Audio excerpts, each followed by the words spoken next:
সন্তানদের প্রতি খেয়াল রাখবেন, তাদেরকে অর্থ একটু কম দেবেন, খোঁজখবর রাখবেন এবং যারা অভিভাবক শ্রেণী আছেন তারা সমাজের কথা, নিজের সন্তান স্ত্রীর কথা ভেবে একটু নিজেরা ব্যয় কম করবেন, মদ জুয়া কম আর চেষ্টা করবেন।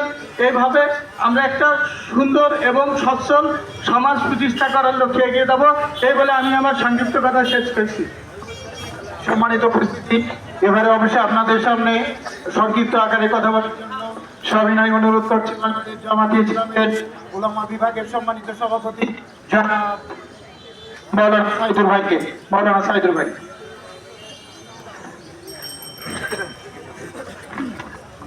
আসসালামু আলাইকুম রহমতুল্লাহ।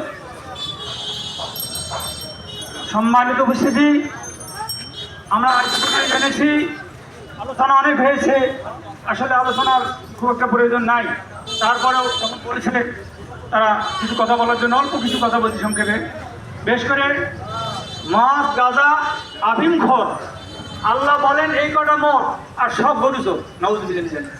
কত বড় মারাত্মক, মানুষ ব্যবহার হলে যা হয়। আমরা যে